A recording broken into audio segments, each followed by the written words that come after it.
Queria que você abrisse a sua Bíblia comigo, por favor, no livro de João, no capítulo 16, o versículo 33. Evangelho de João, quarto Evangelho, capítulo 16, versículo 33. É um texto bem conhecido e diz assim, palavras que Jesus disse: Tenho-vos dito isso para que em mim tenhais paz. No mundo tereis aflições, mas tende bom ânimo, eu venci o mundo.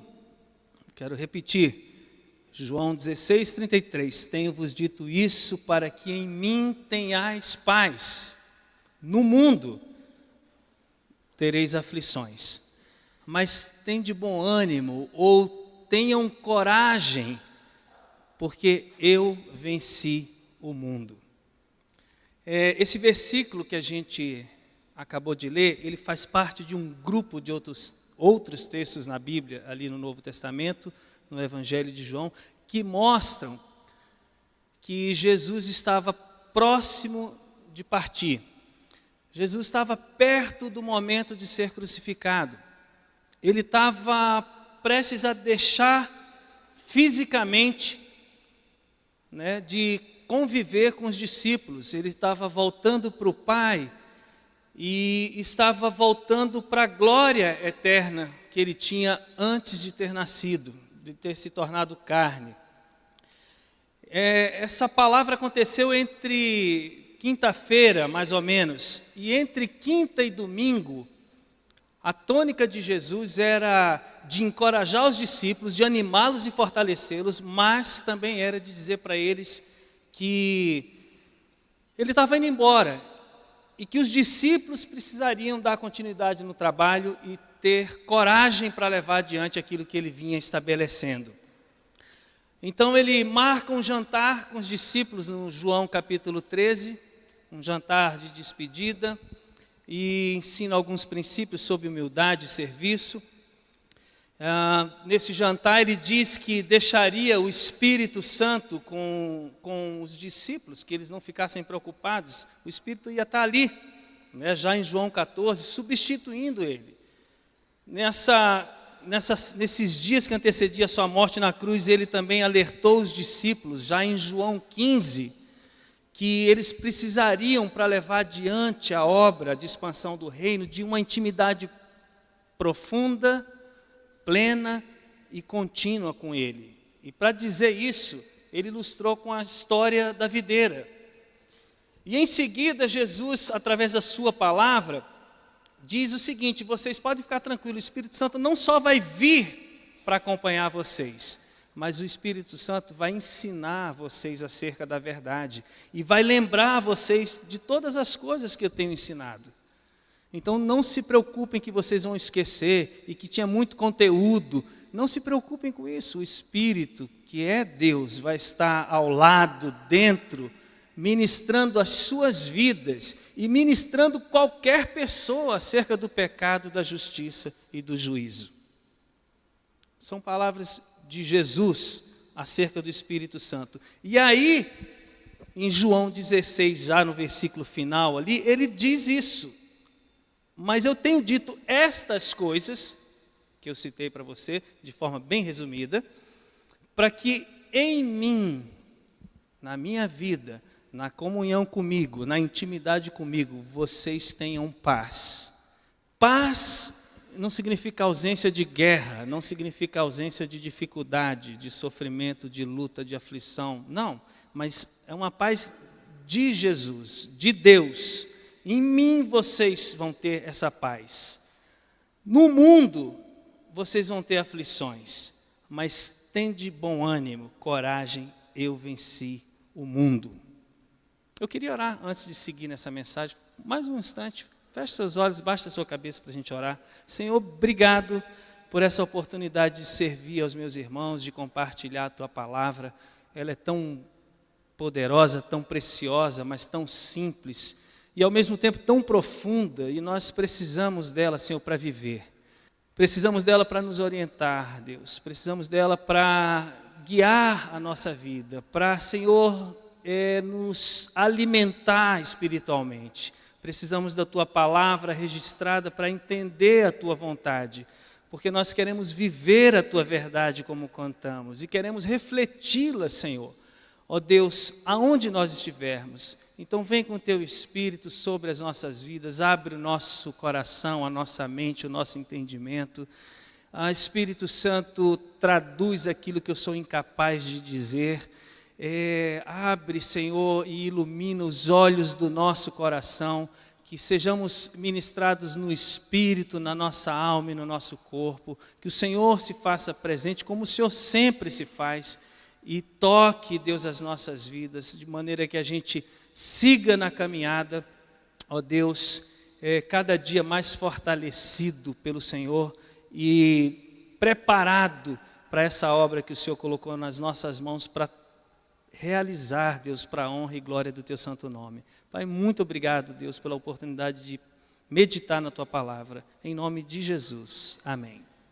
Então, queridos, é interessante, assim, quando Jesus coloca isso, que a gente pode ter paz nele, mas que também no mundo a gente tem aflição, mas que a gente tem que ter calma, tranquilidade, tem que ter coragem, ânimo, porque assim, ele venceu. É interessante perceber que mesmo indo para o final, caminhando para o final da sua passagem aqui na terra, ele não esconde dos seus discípulos, dos seus apóstolos, a verdade de que andar com ele requer o pagamento, ou um esforço, ou um preço que não é fácil. Então, assim, Jesus nunca quis dizer que para quem quer andar com ele, acompanhá-lo, servi-lo e honrá-lo nesse mundo, é algo assim que você pode fazer sem pensar, sem refletir, você pode fazer na empolgação. Não, você tem que pensar, você tem que refletir, você tem que decidir, tem que se dedicar. A propaganda de Jesus, do reino dele, nunca foi uma propaganda de um reino, vamos dizer assim, de onde todo mundo anda com sorriso do Colinos ou do Colgate, porque é só alegria e felicidade. Ele nunca falou isso, ele nunca disse que não teria as lutas, as dificuldades, os sofrimentos, as incompreensões, as injustiças e as aflições.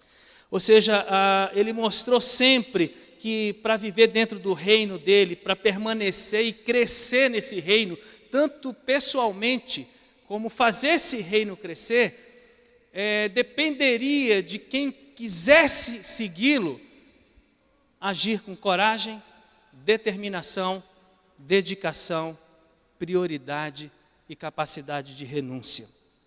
Não é à toa que ele, conversando com seus discípulos, disse assim: o Filho do Homem terá de sofrer muito, ele será rejeitado pelos líderes judeus, pelos chefes dos sacerdotes, pelos mestres da lei, ele vai ser morto, mas no terceiro dia será ressuscitado, que é a grande mensagem, a mensagem da vitória, que é antecedida, pela prensa do azeite, pelo Getsêmani. E aí ele continua, e depois disse a todos: se você quer ser meu seguidor, meu discípulo, esqueça os seus próprios interesses, prioridade, renúncia, esteja pronto, cada dia para morrer como eu vou morrer, e me acompanhe, coragem, pois quem põe os seus interesses em primeiro lugar, nunca vai ter a vida eterna, mas nunca vai ter, nem que queira, não vai poder ter.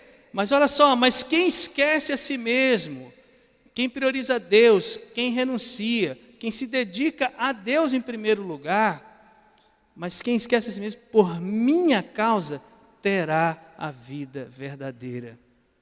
O que adianta alguém ganhar o mundo inteiro? O que adianta, mas você perder a sua vida verdadeira e ser destruído?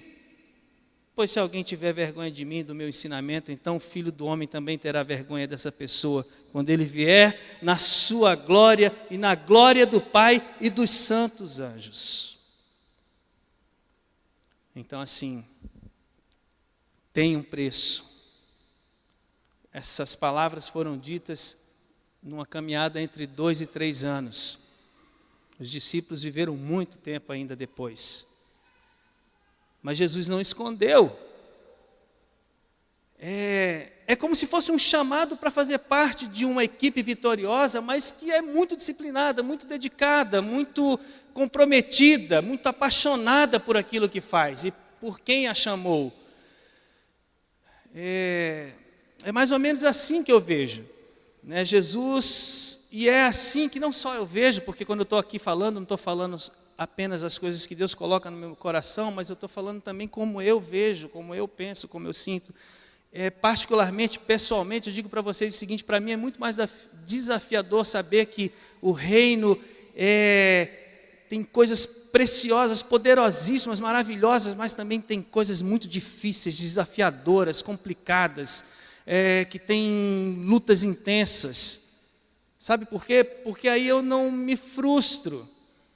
Eu entendo que Deus me chamou para uma coisa que é real, é genuína, que é como se fosse um casamento. E quem entra num casamento achando que um casamento é lua de mel a vida inteira, vai se separar. Como diz aí no dito popular, os 7 primeiros anos vai destruir o casamento.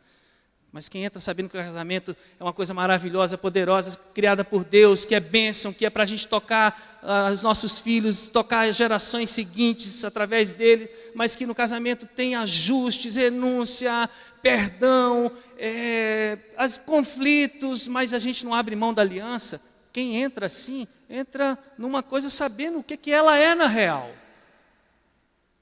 E a gente precisa saber qual é a realidade de quem anda com Jesus e qual é a realidade do reino de Deus. Por isso que Jesus não escondeu nada disso dos seus discípulos, nem da igreja, nem de nós, porque ficou ali registrado. E assim, ele falou: olha, não se importe com muitas coisas, vocês vão passar por sofrimento, por lutas. Aliás, não se importe com vocês. Deixa eu dizer uma coisa para vocês: se vocês ganharem o mundo inteiro e perderem a alma, a essência de vocês, não vai resolver. Então, assim, vida socioeconômica, saúde, perfeição, ser completo fisicamente, ou não, ser portador de uma anomalia, deficiência, ser portador de uma doença incurável, degenerativa, nada disso significa que Deus não possa glorificar o nome dEle através da minha vida e da sua vida, e que pode usar você de forma poderosa. Aí você fala: mas por quê? Porque é assim que as pessoas servem ao Senhor. Algumas pessoas servem numa situação muito boa, favorável, outras servem numa situação muito complicada, muito difícil. O reino de Deus é formado de gente de toda forma, que vive em todas as camadas sociais e com todo tipo de qualidade de vida ou de saúde, o nome que você queira dar. Eu, particularmente, volto a dizer, quando eu vejo alguém como aquele cara, Nick Fuichique, que eu já li 2, 3 livros dele, gosto muito, aquele rapaz sem braços e sem pernas, e eu olho ele mundo afora, falando de Jesus, evangelizando, conferencista, palestrante, evangelista, consciente de Deus. Eu olho a vida dele, aquilo me fortalece. E Nick Fuichique orou muito tempo para Deus dar 2 braços e 2 pernas para ele, porque na cabeça dele ele achava assim: ninguém vai me querer, como eu vou servir a Deus? Mas Deus, como alguém vai me amar? Não importa, Deus usa ele no mundo afora do jeito que ele é. Bom, eu orei 15 anos para ser curado de rinite alérgica. Alguém aqui tem rinite alérgica? Tem alguém? Não. O Carlos tem, ali tem. Eu orei 15 anos. Pode parecer uma coisa boba, mas foi uma oração minha, pessoal, particular. Já orei várias pessoas por cura, já vi coisas acontecer, quero continuar vendo. Essa é a vida normal de um cristão, orar por si, pelos outros e ver coisas acontecendo por causa de Deus. Mas eu levei 15 anos orando para Deus me curar, e Ele resolveu me curar. Eu estava conversando com a minha filha, fazendo a caminhada agora à tarde, e falei: filha, o pai orou 15 anos. E uma coisa relativamente boba, né? Não é uma doença tão grave, é uma coisa simples, que incomoda. E Deus me curou, irmãos. Eu era viciado, dependente de Sorine, de Aturgil, vivia com 2 pendurados no bolso. E Deus me curou poderosamente, milagrosamente, porque eu não fui a nenhum médico. Mas Ele poderia ter me curado também através do médico, da medicina natural. Eu teria entendido que teria sido uma cura dele também. Mas Ele me curou direto. E não foi por intervenção de ninguém. Foi dele, direta. É bênção. Mas Deus poderia me usar da mesma forma, ou poderá vir a me usar de uma outra forma mais agradável a Ele ainda, se eu não tivesse sido curado. Porque Deus é Deus. porque o meu amor a Ele não depende se Ele vai me curar ou não vai me curar. Mas eu amo porque Ele me amou primeiro. É simples assim, porque Ele me perdoou sendo eu um lixo. Sem Ele, me tornei uma pedra preciosa por causa de Jesus. Tem um tesouro de valor incomparável dentro de mim, chamado Jesus Cristo. O valor que eu tenho é por causa de Jesus, porque Ele me amou. E por isso o amor dele é tão bom, tão intenso, tão grande, que eu quero servi-lo, dedicar minha vida a Ele, e assim tenho sido desde os meus 18 anos de idade. Mas em Cristo, Jesus, você pode estar seguro, você pode ter paz verdadeira, independente da sua situação. Você pode encontrar ânimo, coragem para seguir esse Jesus maravilhoso, poderoso, até o fim da sua vida. Ele disse, em mim vocês terão paz, coragem, ousadia. Mas terá que enfrentar a oposição do mundo e vencê-lo. Vocês vão encontrar oposição no mundo. Eu acho que existem 3 palavras básicas para mundo na Bíblia. Mundo, cosmos, criação de Deus. Mundo, se referindo às pessoas todas amadas por Cristo, independente de qualquer coisa. Todas são amadas por Jesus, igualmente. A criação é amada por Jesus, mas existe um mundo que Jesus não ama, um mundo que é averso a Jesus, um mundo que odeia Jesus. Esse mundo é o mundo sistema caído de ética e valores e princípios errados e que usa pessoas para desferir golpes na gente ou no próprio Jesus, como foi. Então, assim, esse mundo ruim, maligno, mau, não a natureza nem as pessoas, ele faz oposição a mim e a você, e em relação a ele a gente tem que vencer. Jesus disse, eu venci o mundo. E qual foi o mundo que Jesus venceu? Vamos pensar de uma forma prática que Jesus venceu um mundo onde existia perseguições externas e lutas e temores no coração. Esse foi o mundo que Jesus enfrentou.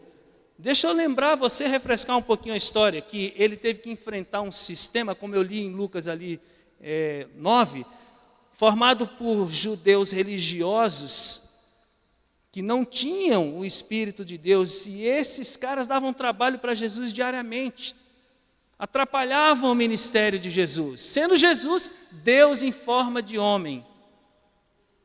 Jesus e os seus discípulos tiveram que lutar contra um sistema político romano, não judeu, mas romano horrível, péssimo, duro, explorador.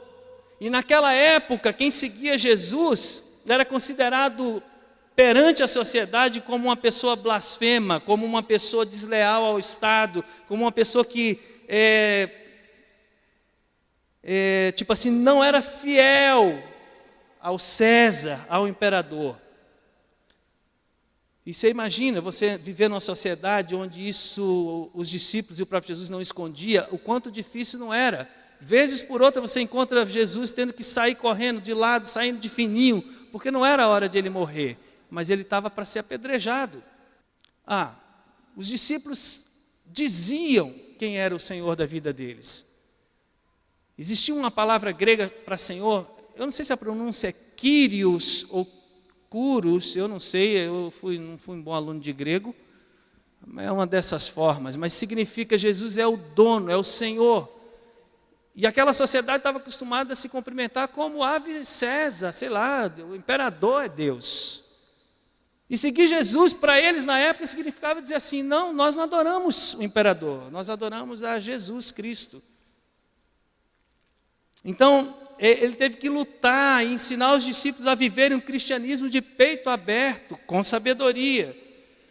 E por conta disso, eles eram considerados traidores da religião oficial do império. Bom, se você é traidor de uma sociedade que é dura, que persegue a você quando você se identifica como um seguidor de Cristo, qual é o resultado disso? O resultado disso a gente sabe, está lá em Hebreus 11. É perseguição, é morte, é serrote, é ser jogado em arena. Mas é interessante porque Hebreus mostra que nesse mundo que Jesus venceu e que nos chama a vencer também, existe sim aqueles cristãos que tapam a boca do leão. Existe aqueles que, sei lá, são jogados numa fornalha e não são queimados.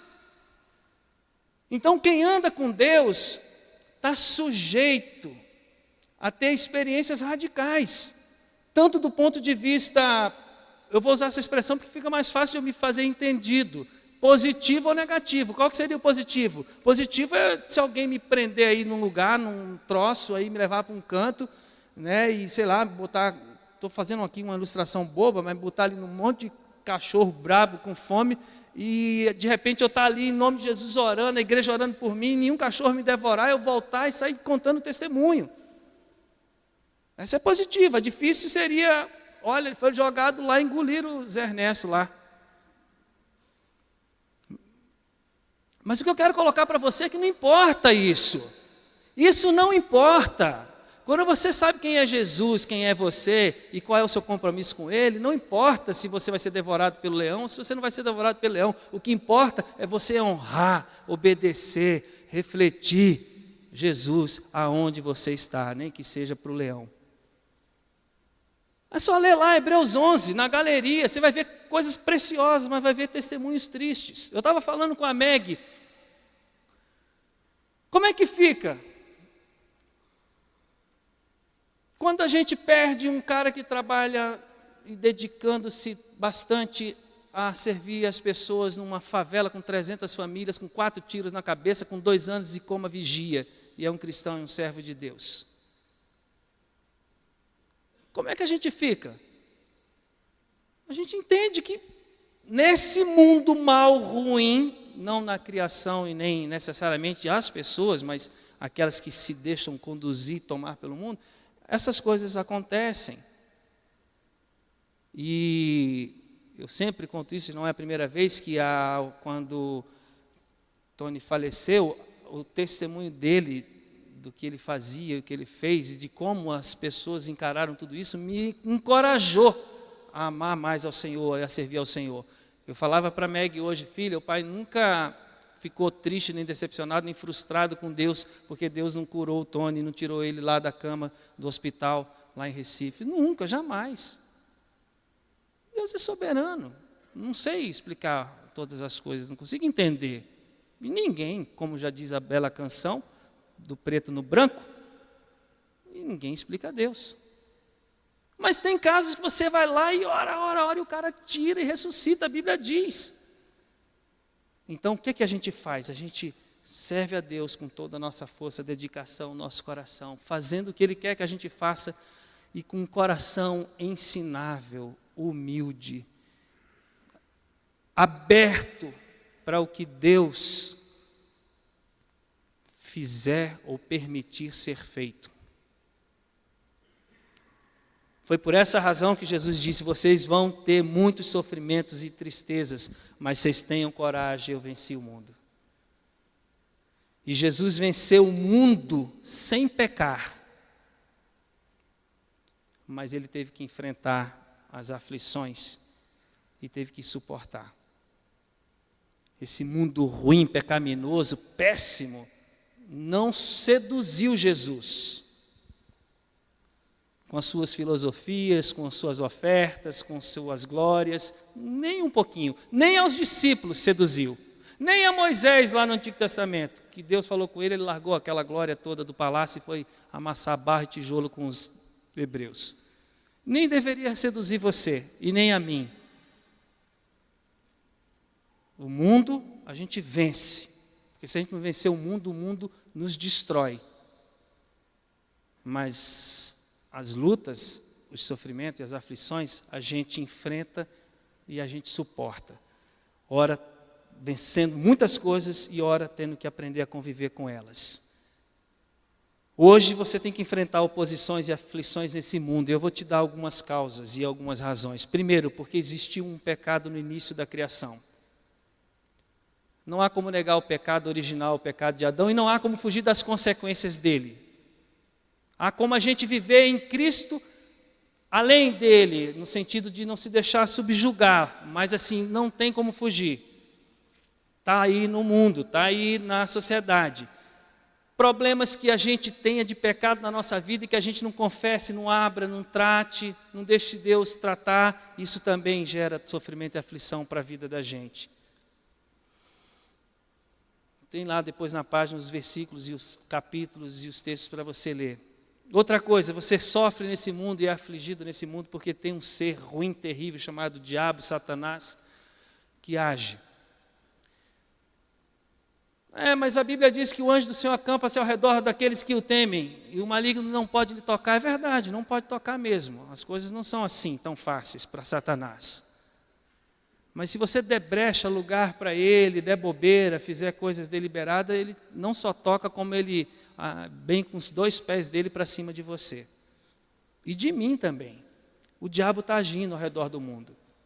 E ele age, irmãos, naqueles que não têm a Cristo com muita facilidade, mas ele age também sobre a vida daqueles que têm a Cristo. A gente tem que enfrentar oposição no mundo, sofrimento, mas vencê-lo por causa da desobediência aos mandamentos de Deus, por causa de não observar as leis que Deus criou para a nossa proteção. Por exemplo, quando a gente não se alimenta direito, não dorme direito, não faz nada de exercício, quando a gente não cuida do nosso corpo, que é um corpo que Deus nos deu para a gente se relacionar com ele, com as pessoas, com esse mundo, quando a gente trata o corpo com desdém, como se fosse uma coisa ruim, maligna, e não é, o corpo adoece e sofre. Mas também a gente tem que lidar com sofrimento e aflição, e a gente não precisa pensar só em pecado, diabo e na nossa negligência. Não, a gente tem que lidar com isso, porque existem coisas que são maiores do que a gente, do que essas questões. Por exemplo, quando você lida com catástrofes, quando você lida com acidentes, quando você lida com epidemias, quando você lida com esse tipo de coisa. É um outro aspecto.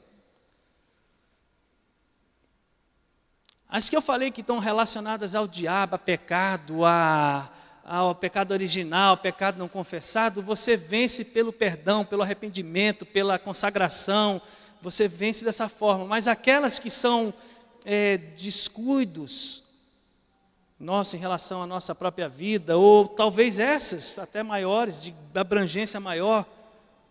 Imagina a igreja na África, está lá, tem muitos vídeos para você ver, o povo adora, feliz a Deus, dança, pula com muito mais intensidade, euforia do que a gente, talvez seja por coisas culturais, sim, não sei, mas eles são fervorosos.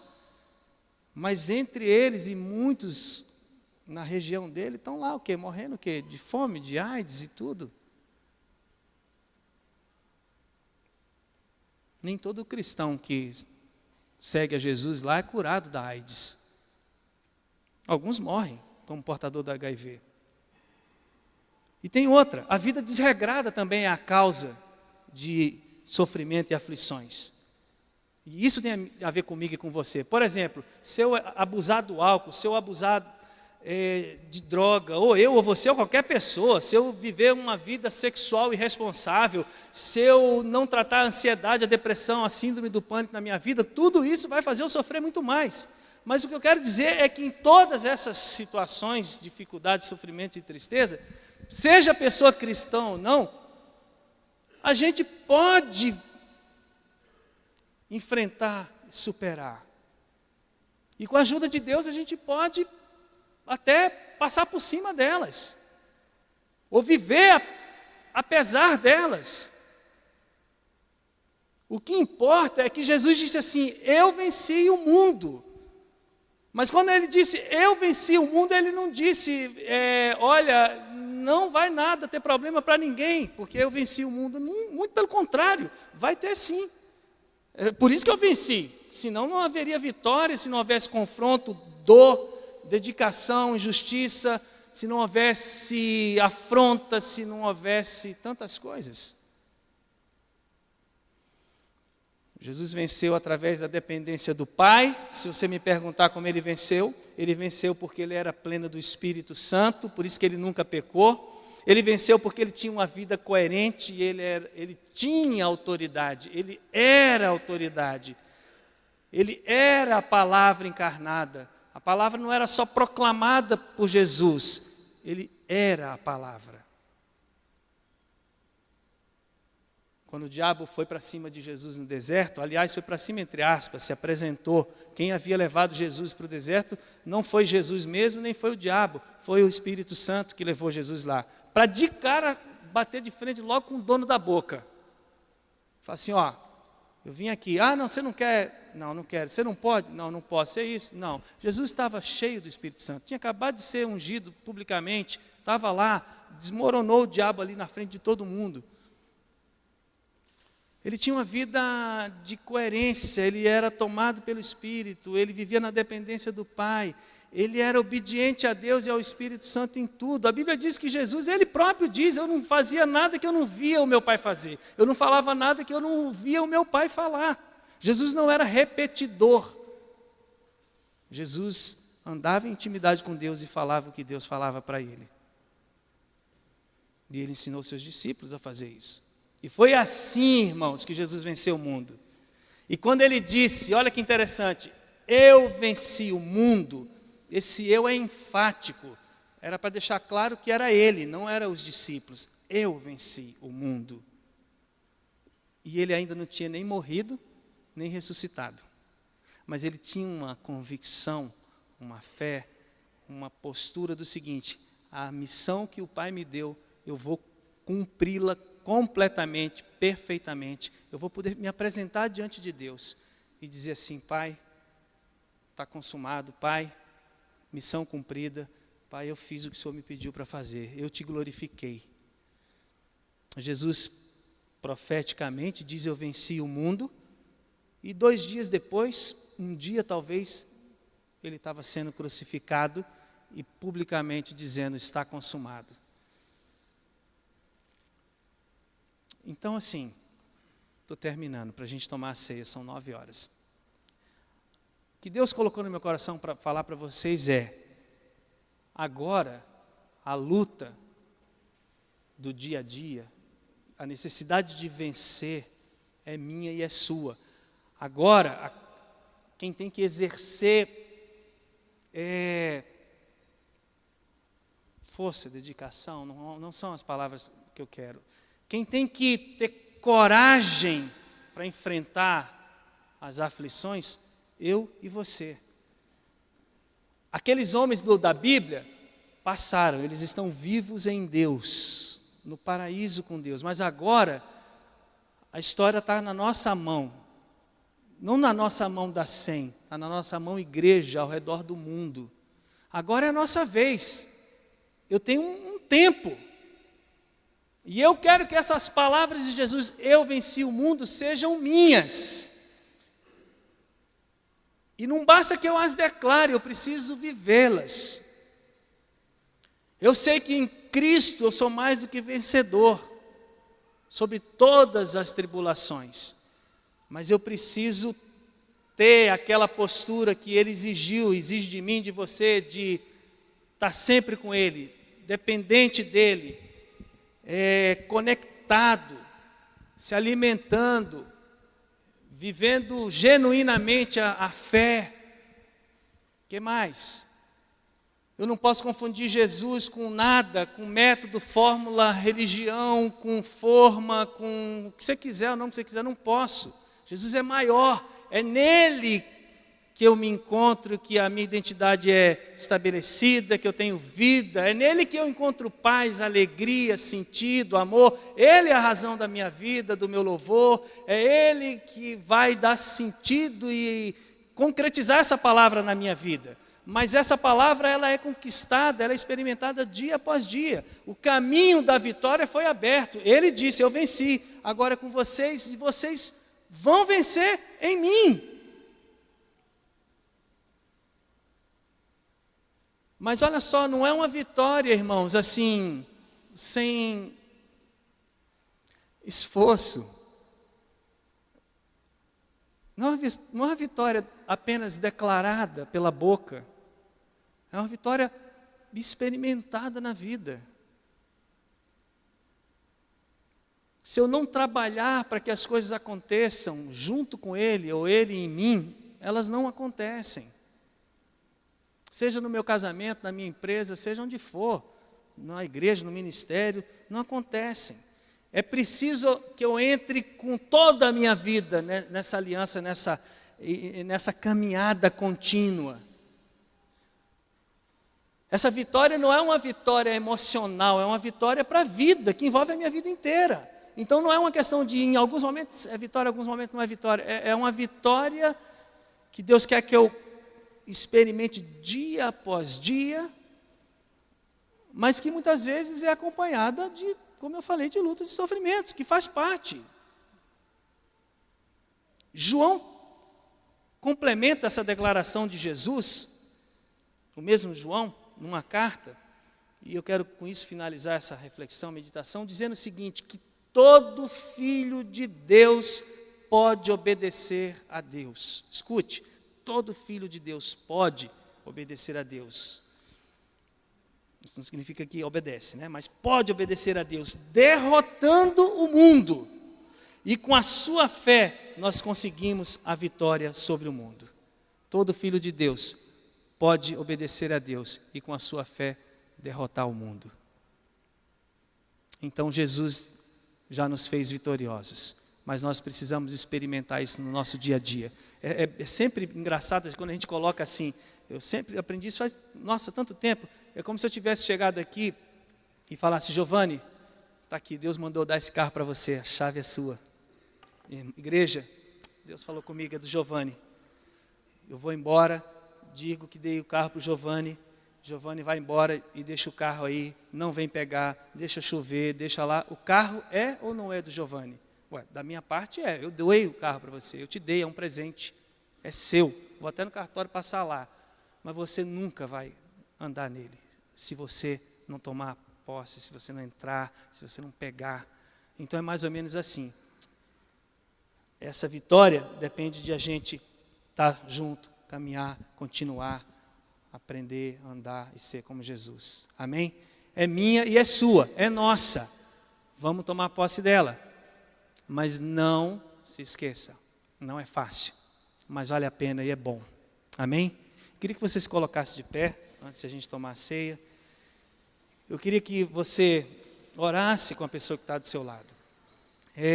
A pessoa que está do seu lado está aí, não foi um sorteio e ela caiu do seu lado, mas talvez aquela que seja o seu cônjuge, tudo bem, né? Mas talvez você tenha alguém que não é o seu cônjuge, o seu filho que está do seu lado. Então, assim, você pode abençoar essa pessoa. E eu queria que você orasse por ela e abençoasse ela, mas falasse assim, olha, eu quero orar para que você saia daqui hoje à noite comprometido em experimentar essa vitória que Jesus declarou sobre as nossas vidas. Ore isso para a vida dela, que você seja um vencedor em Cristo. Ore na direção do Espírito Santo. Fale com ousadia. Diga para ela, se você tiver que enfrentar lutas, turbulências, sofrimento, injustiça, doença, o que for, ainda assim você é mais do que um vencedor, porque Jesus venceu por você. Se ela está numa luta por causa de algum problema, ore pelo problema que ela tem, não importa, vamos orar. Deus está aqui presente para abençoar, para curar, para libertar, para salvar, para fazer o que Ele quer. Você é instrumento nas mãos do Senhor, ore. Eu venci o mundo. Sejam corajosos, tenham ânimo. Vocês vão ter aflição sim, sofrimento sim, mas eu venci, vocês são mais do que vencedores em mim.